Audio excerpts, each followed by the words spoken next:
My name's Russell Spatz. I'm an alcoholic. It's good to be here. That's really not me. I'm really actually have blonde hair and crystal blue eyes. Looks somewhat like cross between Brad Pitt and Rock Hudson. Oh no, that's me after I have my first 3 or 4 drinks.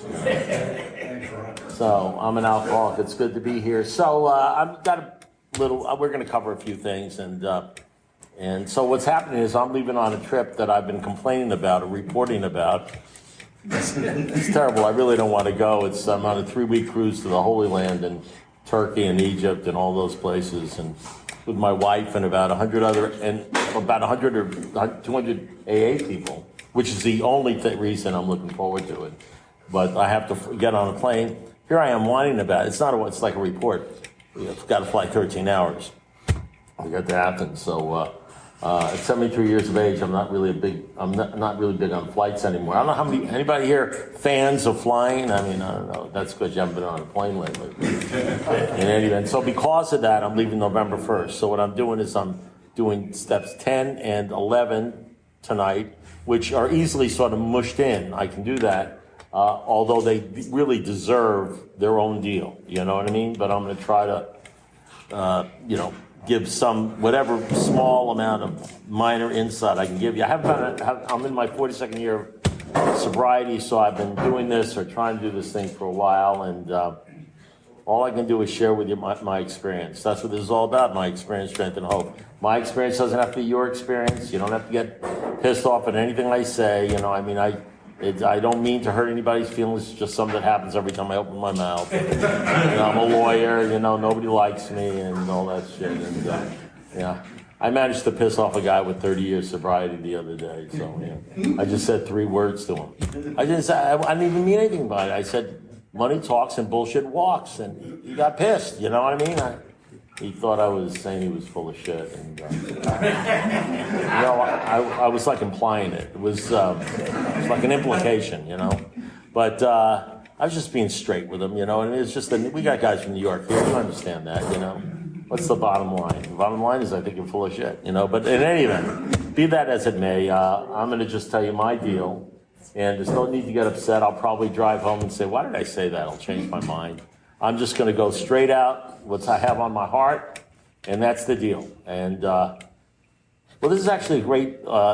This would be actually perfect because on step 10, man, I'll tell you, once you get this thing down, you got it made in the shade. You got it made in the shade. The spiritual axiom in AA. You all know what the spiritual axiom. You know what an axiom is. I used to be a math major who was going for my PhD in algebraic topology. Axiom is something that you don't question, You may not understand it, but we don't question it. The spiritual axiom of AA is whenever you're disturbed, no matter what the cause, there's something wrong with you. Whenever you're disturbed, no matter what the cause, there's something wrong with you. And if you stay in AA for, almost 42 years, and you manage to get disturbed a lot, by a lot of people and this entire world. You understand what I'm saying? So it just drives you crazy. And you manage not to drink. And you manage to pray about it or get with a sponsor or do an inventory on it till you get to the point where it not only doesn't disturb you anymore, the asshole who disturbed you say, you want to know something? He's probably right. And I owe an amends, or he's probably right. I just don't like the way he talked to me, or he's probably right. If you get to the point where you can get disturbed a gazillion frickin' times about everything that's going on around you, not drink, not act out, not scream at people, not run around with a bad attitude, get over it, you know what I mean? It's like my old sponsor said, how would you feel if it didn't bother you? So that it doesn't bother you, then once you can do that for about 5,000 or 10,000 times, you might get to a point where a lot of stuff doesn't disturb you. You're not disturbable. I wish I could say, does any of that make any sense? Yeah. It makes sense to me. And the key is to get so disturbed so long, for such a long period of time, by so much shit in life, so that by the time you get to be 73 or 80 or something like that, and you have stage 4 cancer, you've practiced so much on turning your life over to God that it doesn't disturb you so much. It's got to be tough trying to be not disturbable when you have stage 4 cancer and you don't believe in God. You're trying to work out. It's got to be tough trying to work out the God thing, don't you think? Yeah. You know, when you're 80 years old and you got stage 4 cancer and you're scared shitless of dying because you don't know what's going to happen. You know, that's got to be a scary thing. So I look at all this stuff. It's like in the book of James. It says, "Rejoice when you have trials of many kinds, because if you persevere through the trials and you focus on God, your spirit, you'll become spiritually mature." So it's got to be, I want to really work on this. I came when I was 31. I'm 73 now, okay? Not a record, you know what I mean? That's how you become an old timer. Don't drink and don't die. So I've been working on being not disturbable by the crap, and believe me, there's a lot of moving parts in this world, a lot of crazy people. It says it in the big book. So I've been working on, trying not to get disturbed and stuff like that over a long period of time. And I'll tell you, I wouldn't want to try to figure this thing out at 80 years old or 73. I'm glad I had all this practice behind me. Not that I never get disturbed. I would never say that. I'm not perfect at this stuff, but that's the deal. So this spirit, if I was to say anything about the 10th step, I mean, look, I'm just going to be straight out with you. I don't have to teach you the 10th step. It says continue to take personal inventory. To me, the biggest thing in the 10th step is the word continued. Continued. Because every time anybody drinks in here, they always say, I stopped doing this. I stopped going to meetings. I stopped with a sponsor. I stopped. So I figure if you continued, you're at least in the arena. You know what I mean? You still may be batty as a bed bug, and you still may be unhappy with your sobriety, but at least if you continue, you can tread water. Because what I found in this, look, let's face it, I've said this before with this group, and this is my experience. You know, like the farmer's commercial, we know a lot because we've seen a lot. You know, or my sponsor used to say to me, when a man with experience meets a man with money, the man with experience will walk away with the money, and the man with the money will walk away with an experience. The bottom line is what I've learned through my experience is that a lot of people, by just doing the bullshit, that's what I've heard.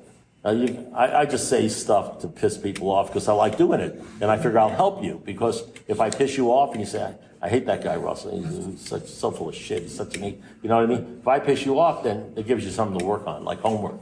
You know what I mean? You walk out and say, why do I hate that guy and that kind of shit, and then check your sponsor and say, because you have no idea how many sober people who had 40 and 50 years, when I go for them that help, they'd say me something like that Jesuit priest who said, I laid my heart out to him. I told you the crazy priest story. I laid my heart out to him. He said, what do you think? I said, I think you're full of shit. You know, I mean, he's going to report him to the Pope. You know what I mean? I've been to the movies. You say 3 Hail Marys, or you're full of shit. I mean, what is that all about? You know, but I've had, so, you know, I told my sponsor I was broke. I didn't have any money. Would he help me or something like that? You know, and he said, I know what your problem. I think it's time you start making coffee for the group. I mean, you know, once he told me, he says, you know much about life as a dog knows about its father. And I just mean shit to these guys, you know. 10 years sober, I complained to Ray O'Keefe. I say, I'm broke again. When am I going to be financially? When am I going to have, when it says that if you're financially insecure, when am I going to be financially secure? He says, financially secure? Who told you that? He said, it's a surprise. No, he says, Russell, you'll always be broke. It just won't bother you. He was right, you know. 73 years, I'm broke at a higher level, you know, at a higher level, you know. And, I just broke at a higher level, that's all, you know. And so the thing is once you get, to teach it, look, continue to take personal inventory. Continue to take personal inventory. Continue to take inventory.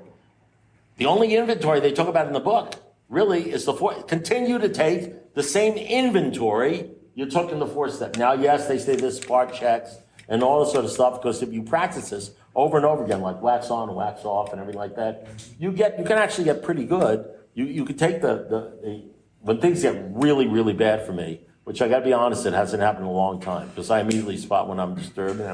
But when they get really bad for me, I will write it out. You know what I mean? 10 years sober, I'm writing 15, I'm writing it out, blah, blah, blah. I'm doing the same 4th step. I'm doing it the same way I did it the first time. I'm a guy who does it by the book, okay? I'm not saying if you do it by Hazelden, you want to get all these fancy things. I put down my resentments, the second column, you know, what is his effect, self-esteem, blah, blah, blah. Forgetting all that, you know, what have I do wrong? put down my fears, fear of this, that, or the other thing, sexual stuff. I'm 73, I don't have to worry about the sexual shit anymore. Yeah, you're laughing, you don't know what it's like. But in any event, the bottom line, the bottom line is that I can do it that way, and I've done it that way for years. And but you can do the spot check stuff because I'll tell you why I can do the spot check stuff. The reason I can do the spot check stuff is one of the things that's happened with the Lord in my life, and I got to be honest with you, is God he'll prove himself. He'll prove himself.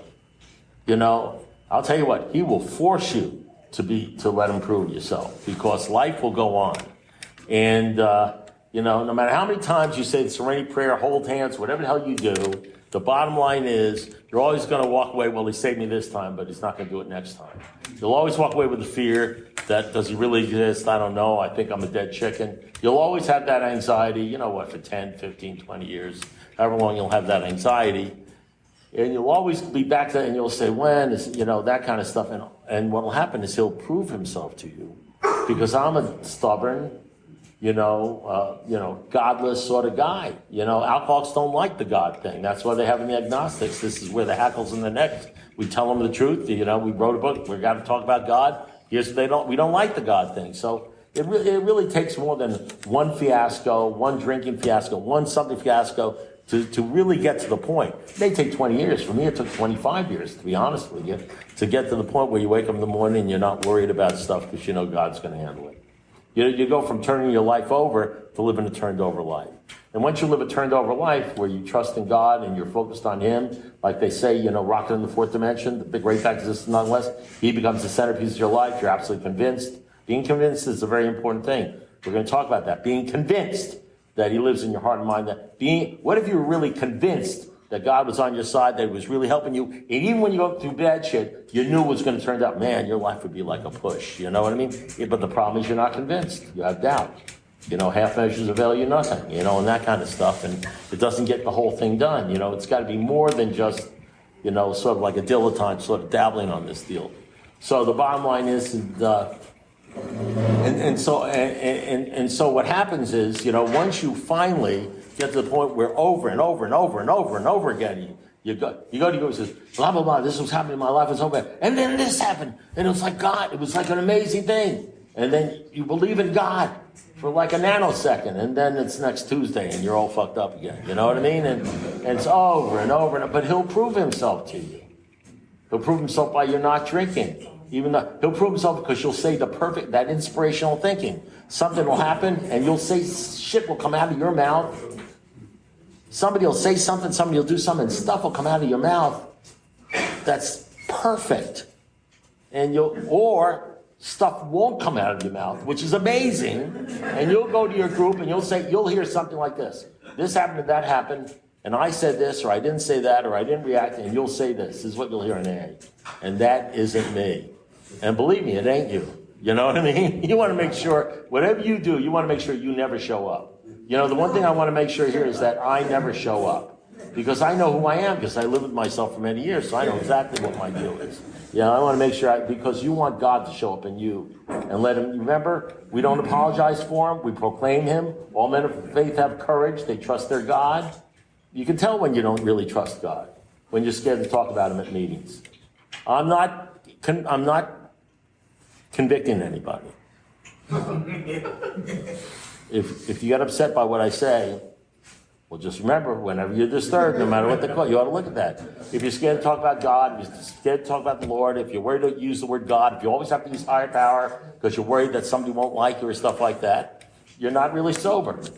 I just said that. I say shit like that because you're not. You ought to think about that.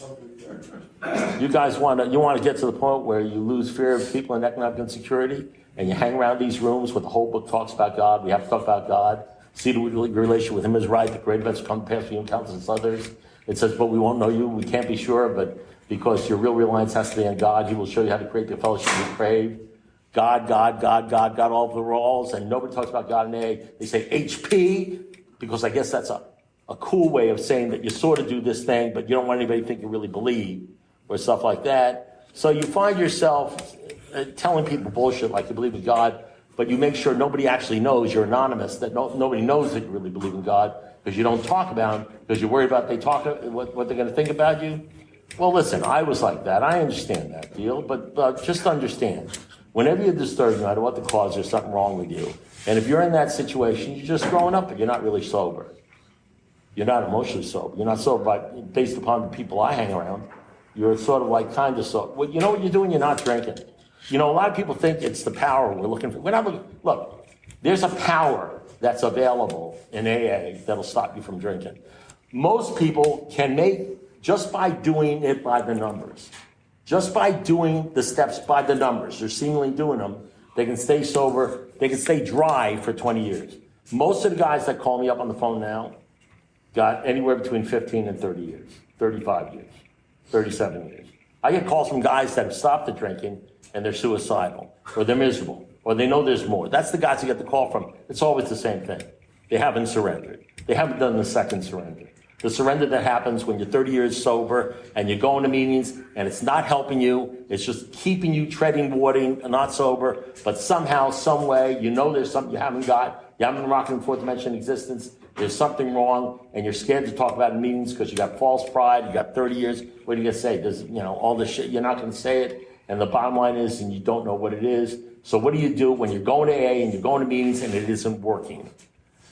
And you go to meetings and they're talking about not drinking even if your ass falls off, and you're not drinking for 30 years. And you manage to stay sober, but you're just barely sober. And you help people and you do all the stuff, but you know there's something you're missing. You know there's something more. Bill Wilson said, this is what it said in Alcoholics Anonymous number 3. I knew there was something more. Bill Dotson, I knew there was something wrong, something I hadn't gotten. Read the something I hadn't gotten. And I was sitting in my house one day, and Bill Wilson, I was trying to figure out the answer. Bill Wilson said to his wife, he said, Henrietta, the Lord has been so wonderful to me, curing me of this terrible disease that I got to keep talking about and telling other people. And he understood that Bill Wilson gave all credit to God, and he wasn't scared to talk about it. He wasn't scared to put it in a book. That's why they said we encourage church membership. They said it's optional, because they didn't want to scare away the alcoholics. But he said most of us do that. I do that. They put it in there. They encouraged it because that's what they did. So whenever you read that book where it says thoroughly followed our path, that's what they did. That's one of the things they did. You know what they also said in the book, in Dr. Bob Good Old Thomas? You know what Dr. Bob said? He said the books that we found absolutely essential were 1 Corinthians 13, Sermon on the Mount, and the book of James. That's what it says in Dr. Bob Good Old Timers. The books we found absolutely essential. You do not, AA started in 1935. Book was written in 1939. Rarely ever seen a person fail as thoroughly followed our path. The one thing they weren't doing is they weren't reading the big book. Now, you're going to have to work on that for a while to understand that. But the bottom line is that what they were reading was 1 Corinthians 13, Sermon on the Mount, and the book of James. They're reading the Bible. All the guys they relied upon, Sam Shoemaker, Bill Dotson, Jesuit priest, it was all about the Bible. The entire AA program is lifted from the Old and New Testament. Listen, you're entitled to your opinion, you're just not entitled to your own facts. By the way, that comes from a book that's conference approved, which basically means it's a book that was published by Alcoholics Anonymous. That's how you get conference approved. If AA is making money on it, it's approved. That's it. When I came in 1981, thank you very much. When I came in, they were reading the 24-hour book. They had been reading it for 20 years. That's what I read for the first 15 years of my 24-hour book. Now I read some other stuff. I still love it. It was a compilation between the big book and the Holy Bible. And that's what everybody all the old timers were reading that book, 24-hour book. Then AA came down with a book called, what was it, Daily Refractions or Daily Solutions, what's it called? Daily something, whatever. Daily Reflections. Well, I'm not putting it down. I am, but I'm not. But in any Daily Reflections, and Daily Reflections, AA published it. It became conference approved. And Hazelton brought the rights to the 24-hour book, and now it's not conference approved. It's not conference disapproved. It's just conference approved. It's just not conference approved. You know what I mean? But the bottom line is that you got to figure out, there's a lot of people that make it up to 20 years, and then there's 10 gazillion people that never make it past 20 years. Very few people at 40 years, 50 years, 30 years. There's a big gap, wide gap, you know what I mean? Based upon what I see a lot of people. How many people you see in a room saying, I had 10 years, then I drank? How do you drink after 10 years? Don't give me this shit. Don't give me this crap. Well, he stopped going to meetings. That's not the answer. Nobody stays sober for 10 years and goes to AA meetings unless they're serious. They just don't. So the real question you should be asking is, why does a person who's still sober for 10 years stop going to meetings? You got to go beyond. You got to dig a little deeper. You know, if I hear one, well, why did you stop drinking? I stopped going. No, that's not why you started drinking. You were ready to start drinking, 6 months before you stopped going to meetings. You were already turning your attention away from meetings into something else. You were always, what happened, and what happened was, what happened? Because he didn't find the power, the real power.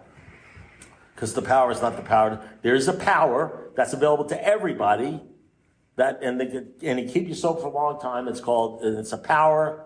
It's the first power that you get right away, the power from God to stop drinking. But then there's another power. They talk about in the book, we had to find the power, and we had to find the power by which we could live. That's what it says. We had to find a power by which we could live. There's a power that will stop you from not drinking, and there's a power that will allow you to live after you stop drinking.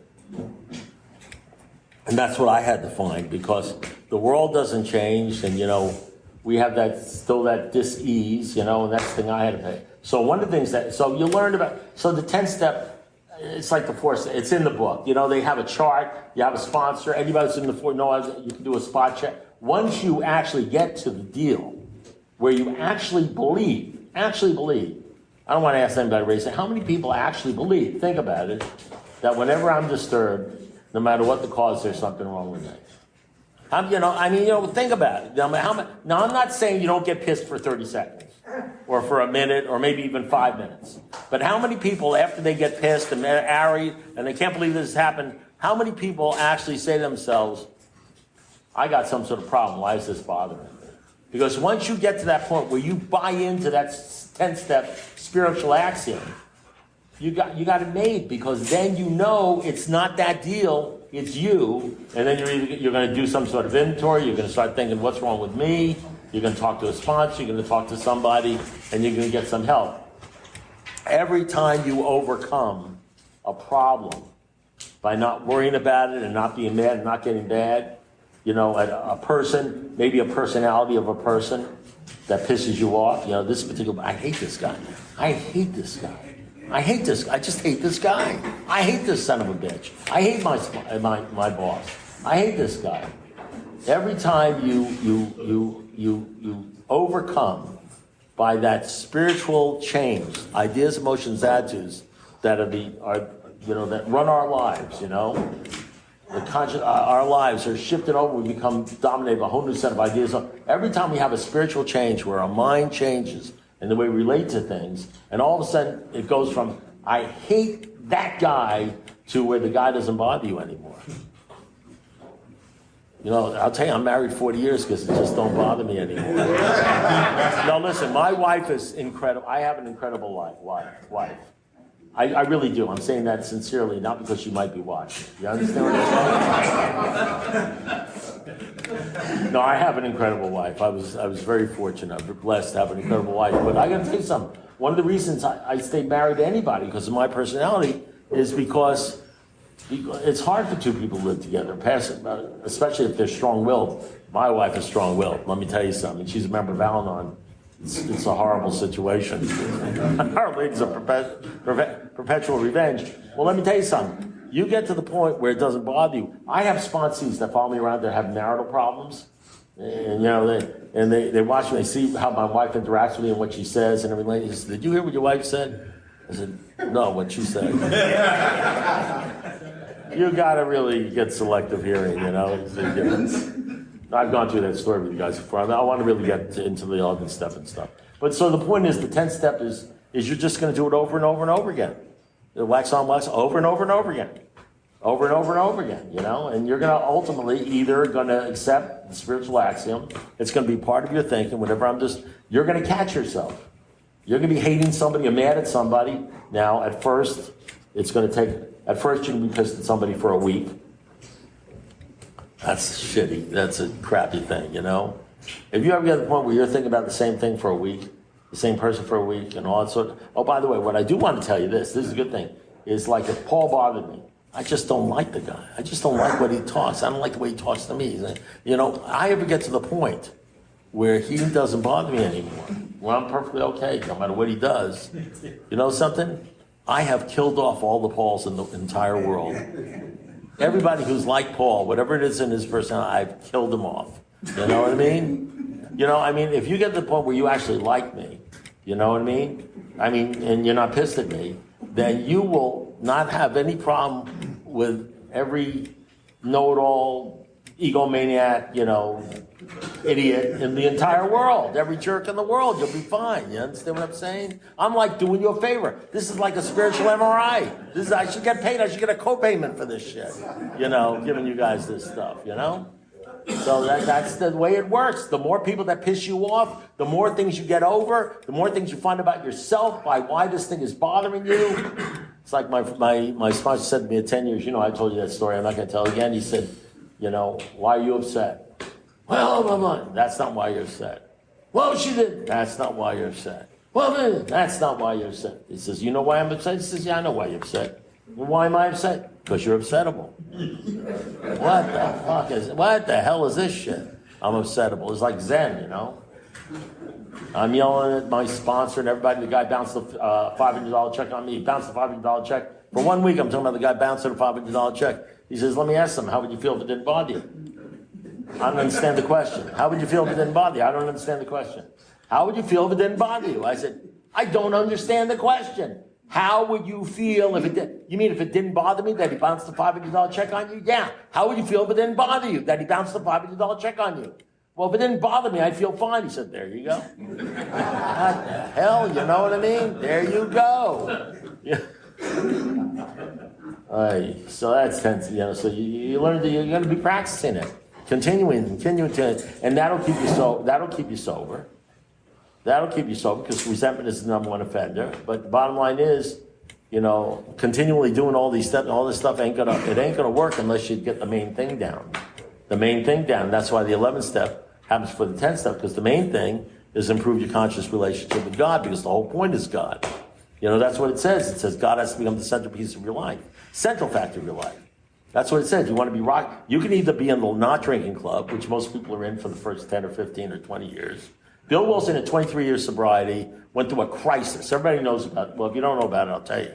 He went through an incredible crisis. He almost drank again. 23 years sober. He almost drinks. He's like the star of AA, whatever the heck it is.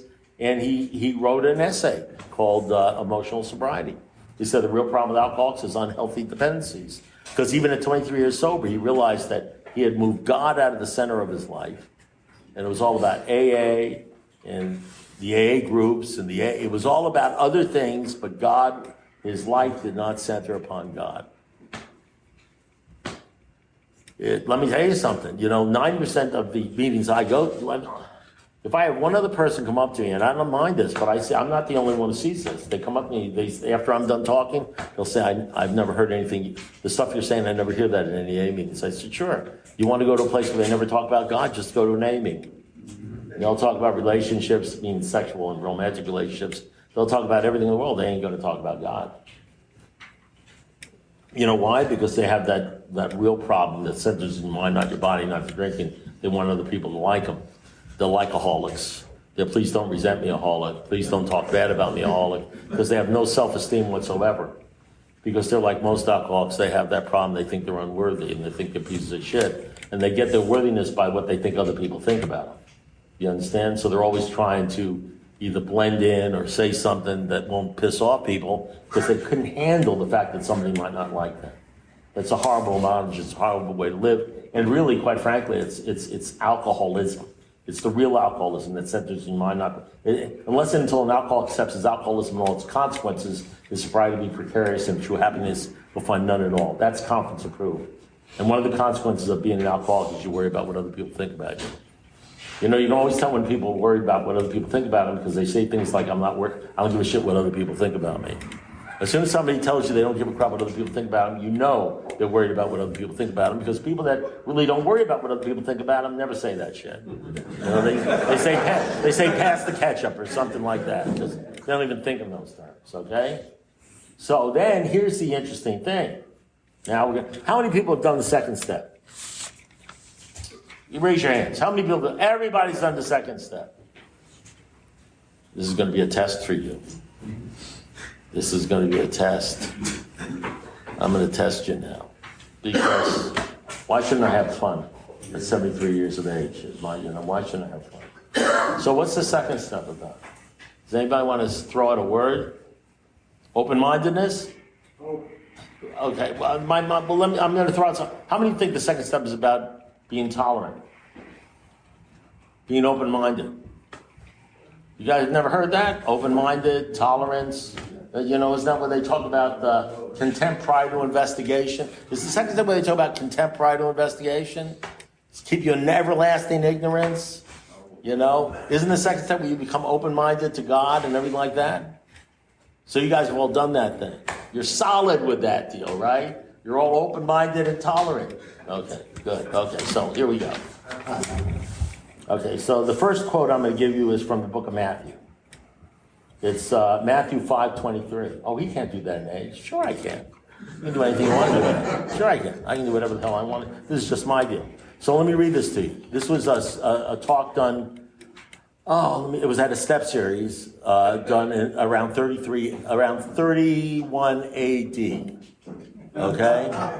There was a step series going on. It was like this, a bunch of people and everything like that. And here's what it says. It's from a book called, you may know, it's from a speech that was given called Sermon on the Mount. By the way, it was the book that they primarily studied for the first 5 years before they read the big book. It's a book that they found absolutely essential. By the way, the word essential means essential. Absolutely essential says if you really want to do this thoroughly, you better know this shit. Okay? Just in case you guys don't think this is conference approved. See, I go by something that's called founders approved. But before the conference got a hold of it and got worried about what other people think about them.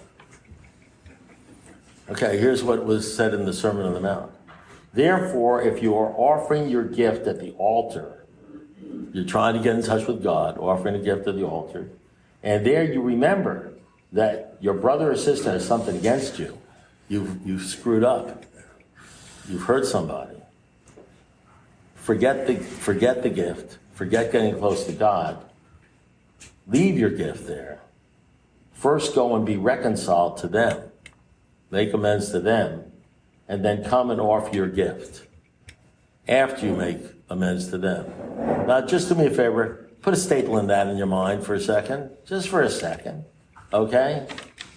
So now this is from the book of James, because that's the other book they studied. This is the book of James.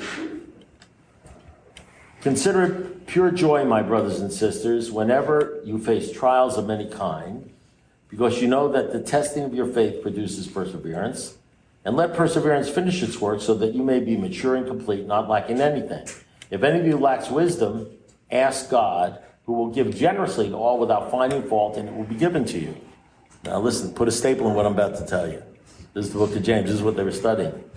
But when you ask, you must believe and not doubt.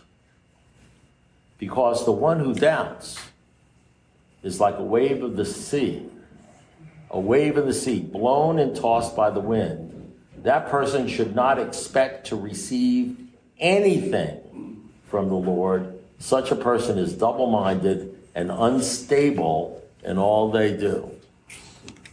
So let me read you something from Step 11. This is from Step 11 in the big book of Alcoholics Anonymous. Step 11, this is not Step 10, this is Step 11. Step 11 suggests prayer and meditation. We shouldn't be shy on this matter of prayer. Better men than we are using it constantly. It works if we have the proper attitude and work at it. It would be easy to be vague about this matter, yet we believe we can make some definite and valuable suggestions. So this is their suggestions on how to do Step 11. When we retire at night, we constructively review our day. Were we resentful, selfish, dishonest, or afraid? Do we owe an apology? Have we kept something to ourselves which should be discussed with another person at once? Were we kind and loving towards all? What could we have done better? Were we thinking of ourselves most of the time? Or were we thinking of what we could do for others? Of what we could pack into the stream of life?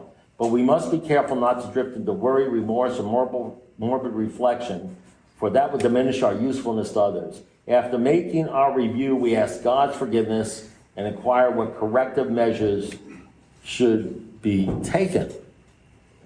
That sounds like the 10th step. No, it's the 11th step. But it sounds like the 10th step. Why would they have the 10th step in the 11th step? Therefore, if you are offering your gift at the altar, and there remember your brother or sister has something against you, first leave your gift there in front of the altar. First go and be reconciled to them, then come and offer your gift. First try to figure out how you're doing with other people and whether you've hurt any other people before you come to God. And fix that up, and then come to God with your petitions. Boy, I wonder where they got that from.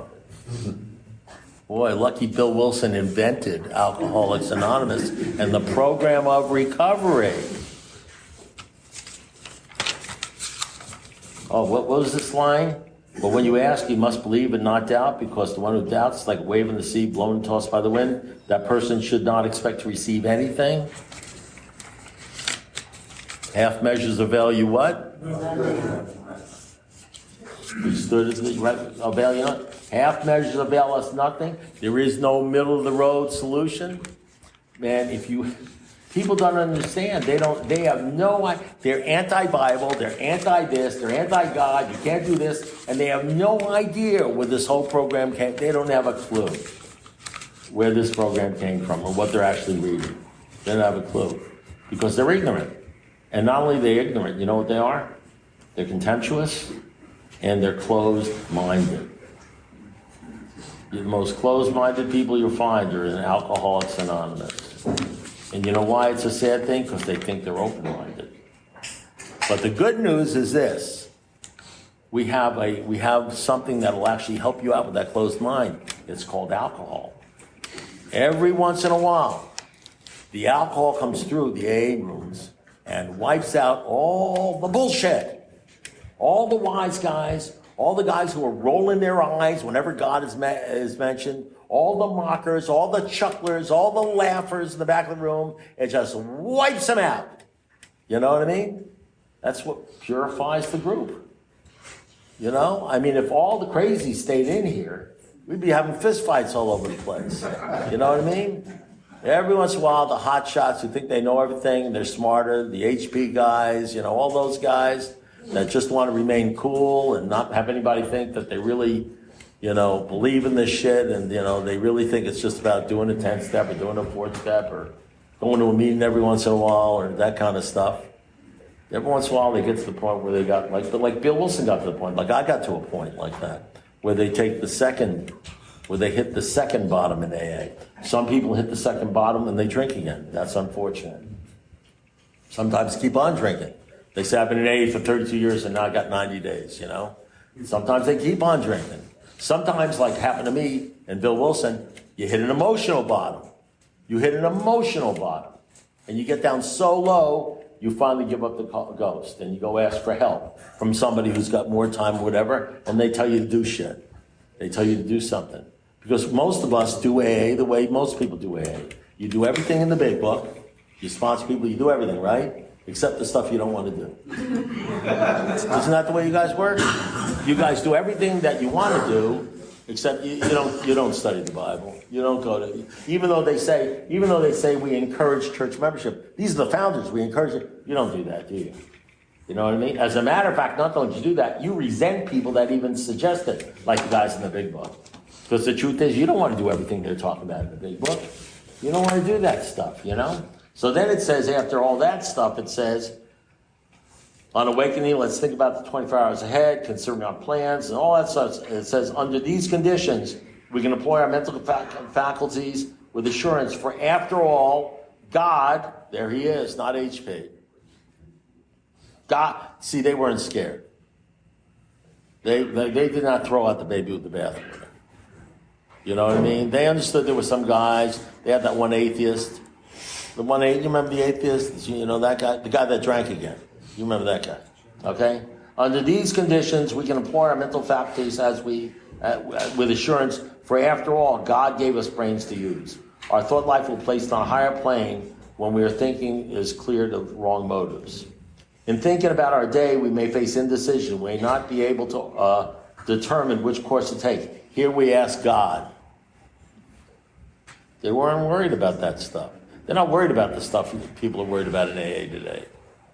You know why? Because for the first 4 years, you know what they were doing the first 5 years? You couldn't go to a meeting unless you got on your knees and professed your faith in God. You knew that, right? Because you read Dr. Bob and the Gold Timers, and you knew before the big book was written, you couldn't go to a meeting unless you got on your knees in front of all the people and got on your knees and professed your faith in God. You didn't know that? You didn't know that when Dr. Bob sponsored Clarence, the brewmaster, and he walked in the hospital room and he said to him, "Do you believe?" The first question was, "Do you believe in God?" And the kid said, and Clarence said, "What does that have to do with it?" And Dr. Bob said, "Everything." He says, "Well, do you believe?" He says, I guess I do." He says, "Guess nothing. You either believe or you don't believe." He says, "Okay, I believe." He says, "Good. Get down by the hospital bed. We're going to pray." "I don't know how to pray." "That's okay. I'll tell you what to say. And you're going to say it." And Clarence said, what he says, "I did what I was ordered to do. There were no suggestions." I'm not making this shit up. This is Alcoholics Anonymous, 1937, 1938. When you came into AA, you knew what you were getting into. And all these clowns that said, "Well, I wouldn't have come in if they said that to me." You know what? They weren't at the meeting. That must have been interesting meetings, don't you think? Not a bunch of guys standing up saying, "I'm an atheist, I'm an agnostic." You didn't have that stuff going on, did you? I ain't looking to change AA. I'm just looking to change AA. I ain't looking to change AA. I'm just a voice crying in the wilderness, just telling you what was really going on. So just in case you ever reach the point where you're suicidal and you got 10 or 15 years, or you keep on drinking and trying to figure out what's the problem, I didn't say, and it didn't work, it's because you're not doing AA. If you're perfectly happy with your sobriety, then don't worry about this stuff, Just resent me or something, or say you're full of shit or something like that. And by the way, you won't have a problem with me. Your problem is not with me. Your problem is with the big book of Alcoholics Anonymous. Your problem is with the program. Your problem is with what they were doing, what they were really doing in this thing. It's not with me. You just don't like me because I'm reminding you that there's a different way. There's another way of doing it. Because once you get about 10 or 15 years in your pocket and you're doing okay, you think you know shit. So you don't want anybody telling you to do anything different. You don't mind that when you got 2 months or 3 months or 1 year and you got the muscle of a gun in your mouth. You'll accept anything. They tell you to make coffee, you'll do that shit. Once you get about 10 years, you don't want anybody telling you what to do. So I'm not telling you what to do. I'm not telling you to do anything. You're either going to make it or you won't, or you're either going to be happy or you won't. But I'm just giving you some information. We don't struggle. We often find how the right answers come after you've tried this for a while. What used to be the hunch or the occasional inspiration gradually becomes a working part of the mind. They're talking about inspirational thinking. Inspirational thinking, a different type of thinking, which has nothing to do with you. Yeah, because when I start thinking, bad shit happens. It's like nuclear fission. It's like, toxic material, It's when I'm thinking, what used to be the hunch or the occasional inspiration gradually becomes a working part of the mind. Being still in experience and having just made conscious contact with God, it's not probable that we're going to be inspired at all times. We might pay for this presumption in all sorts of absurd actions and ideas. Nevertheless, we find that our thinking will, as time passes, being more and more on the plane of inspiration, we come to rely upon it. Which is why I don't really prepare for these meetings. I rarely prepare. Today I did a little preparation just by pulling. Well, I knew I was going to say this stuff anyway, but I threw it out. But I don't prepare because I don't have to prepare. I don't have to prepare. I can't explain that to you any more than I explained it to you, because when you focus on God and you do all this stuff and you do it the way it's supposed to be done, what happens is you think differently. You don't have to get up here and worry about what you're going to say, because it has nothing to do with you anyway. you don't have any power to do anything. You know what I mean? You just rely on God because you trust in God that He's going to put the words in your mouth. He's going to put the words in your mouth, so you don't have to worry about it. If you don't trust God and you don't really believe in God, and you just say it, it's just window dressing for you. It's just a punchline, you know what I mean, to you. Then when you get up here, you're nervous, and you gotta come here with notes, so you gotta figure out what you're gonna say beforehand and stuff like that. Nothing wrong with that, you know. I mean, I'm not accusing anybody of anything because that was me for the first 10 years and 15 years. You know, that was the stuff about sobriety that I didn't like. But I'm telling you, it doesn't have to be that way. What I'm trying to tell you is, you know how it says, if you want what we have and are willing to go to alienate to get it? You got to find who's going to be in your we. Now, when I first came into AA, the guys that were in my we were guys who were not drinking. I wanted what they had. I wanted not to drink. Then I wanted not to worry, and I wanted not to have fear, and I would find guys in AA. Didn't you? Didn't your sponsors, you guys who were old timers, don't you have men in your life? You were sober physically, and they were sober physically, but you knew they had something you didn't have. So you followed these guys around. You had 3, 4, 5 years, but you were a fucking basket case. And they had 15, 20 years, and you knew they had something going on that you didn't have because you were nuts. Because every second of the day you were worried about something, and you followed them around. Let me tell you something. You got to keep on growing. You got to keep on growing this thing. And even as I'm saying all this, you know, I remember I had my old big book, my first big book, around this area, the 10-step, the 11-step. I remember writing down in the margins, I don't do this well, or I can't do this, or I don't do this well. In a weird sense, although I know I've grown, or like what my third sponsor, John Glenn, used to say, he says, I'm not sinless, but I sin less. He says, that's what he used to say. That's the guy who prayed with me. Every time we'd go out to eat, he'd start praying like at a Denny's, and I bow my head. I'd be looking around seeing who's looking at us, and he'd be praying, and then he'd say, now, Russ, the food will taste better because it's got that special ingredient. You hang around guys like that, I mean, the person you're going to be in the next 5 years are going to depend upon the people you hang out with and the people you listen to and you're exposed to and the books you read, and the books you read will depend upon who you hang out with. And by the way, this is not, I just want to let you know about AA. I love the fellowship. I'm crazy about the fellowship. I'm always on Zoom or some of the fellowship, but I'm going to tell you something. This ain't Well People's Anonymous. You know, you don't want to be dealing with the lowest common denominator here. You want to help the newcomer or anybody who's in trouble and have a heart for them, but you don't want, I mean, I'm just being honest with you. I don't want what you have. I had what you had. You know what I mean? I don't want what you have. I want what Joe Snyder had. I want what John Glenn had. You know, I want what my sponsors had and what other people had. I wanted what these guys had. And I still don't have it. I could still write on the margin of this book. I don't do this very well. I mean, I can write in the margin of this. I don't do this very well because I haven't attained it. But what I do is I keep on. At least I know what I'm trying to attain. At least I know what I'm trying to attain. God, I hope you know what you're trying to attain. And I hope it's not just mere physical sobriety. You know what I mean? That's the shame of it. To come in here and only want to attain, look, don't get me wrong. You know, this whole, I understand all you have to do is put the plug in the jug and that's the whole thing. That's what AA is all about. But here's the bottom. You know, I know, just don't drink even if your ass falls off. You know, don't drink and go to meetings. I get that. I understand. But you know, that kind of thinking, if that's all you got, you may make it to 20 years, maybe even 22, before you drop out and become one of those guys, you know, say, well, I stopped going to meetings. And then we'll know why you stopped going to meetings. Because the only thing meetings are about for you is as long as you're drinking, you're okay. And drinking isn't even the problem. Drinking is a symptom of the problem. I'm just telling you what the book says. Our drinking is but a symptom of the problem. Our real problem centers in our mind. You haven't stopped the mind thing. As a matter of fact, to the extent that you think that you're okay because you stopped drinking, it shows how unsober you are. Because that's not the problem. The problem is you're crazy, and you don't know how crazy you are. You know, you have no idea. 10 years, you're still crazy. 15 years. I'm 40, it's going to be 42 years in January. I'm still nuts. Nuts at a different level. You know what I mean? That's all. Just still. And I know that. But at least I know what I need. I need to make God even more a centerpiece of my life. No matter how far I think I've gone with God and how far He's taken me, I know I'm so short of the mark. And guess what? one of the benefits he's given me is I'm not scared to talk about it. As a matter of fact, it's even worse than that. I feel I have an obligation to talk about it to other alcoholics, whether they like me or not, because I'm more interested in pleasing God than pleasing you. You know, as a matter, I asked my sponsor, Joe Snyder, once. I had 3 years sober. I couldn't believe it.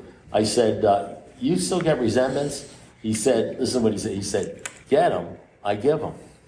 I don't know whether you're an alcoholic like me. If I went home tonight and I thought that, you know, what's your name, sir?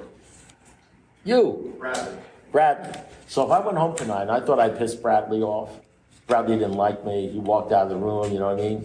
No matter how many, I'd be sitting there going, oh my God, what did I do to hurt Bradley? I mean, why does Bradley not like me? You know what I mean? I couldn't stand the fact if I thought somebody didn't like me. All I'd be thinking about, the truth of the matter is 90% of the people I think don't like me aren't even talking about me, thinking about me. They're thinking about themselves, but I'm so self-involved, you know what I mean? And I mean, when this guy said, get him, I give him, I said, how can you live that way, knowing somebody doesn't like you, knowing you pissed off? I used to live life worrying about what people were thinking about me all the time. Now, it's like, guy walks out pissed off. I said, good, I guess.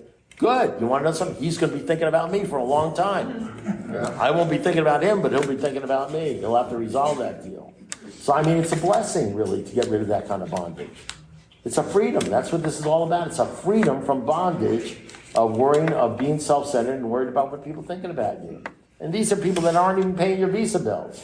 You know what I mean? It's just alcoholics. That kind of stuff, My time's up.